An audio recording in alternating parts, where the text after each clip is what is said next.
Hey guys welcome back to my new mini vlog. তো তোমরা আগের ব্লগে দেখছো আমি করিমগঞ্জ গেছি গিয়ে, আর এখানে গড় সংসারের পূজাও হয়ে গেছে আর আমি প্রসাদও হাই গেছি। তো গড় সংসারের যে মেইন মেনুটা মানে দুপুরের যেটা প্রসাদ খাওয়ানি, এটা আমরা মন্দিরও খাওয়ানি হয়েছিল।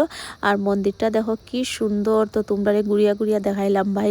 আমার তো যে মজা লাগছে, আমি একটু ভিডিও করে লাইছি, তারপরে ঠাকুরের একটা প্রণামও দিলাইছি, দিয়া আমরা খাওয়াত বই গেছি। বিভিন্ন রকমের খাওয়ার আইটেম আসলো, এটা বোধটা লাস্ট পাতে আসলো পায়েস আর মিষ্টি। আর করিমগঞ্জ তো এখন মেলা চলে, আমরা একটু গেছি গিয়া মেলাত, 4জন ভাই বোন সব মিলিয়ে আমরা গেছি গিয়া মেলাত। কই একটু মেলা দেখি আই যে এখানে কি আবার আমার রিটার্ন আইও যাইতে লাগবো।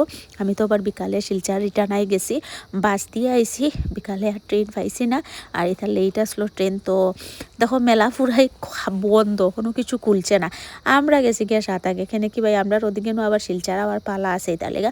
তো যাই হোক মেলাউলা ঘুরিয়া গড়ো আইছি, গড়ো আইয়া ড্রেস চেঞ্জ করছি, ড্রেস চেঞ্জ করিয়া বাইরে গেছি, বাইরিয়া দেখো বাসও উঠি গেছি। এর আগে আর কোনো ভিডিও শিডিও করছি না, বাসও বইও গেছি, 8টার সময় আইয়া শিলচার পৌঁছিও গেছি। তো চলো টাটা বাই বাই, দেখা হইব নেক্সট ব্লগে। ভালো লাগলে সাবস্ক্রাইব করে দিও।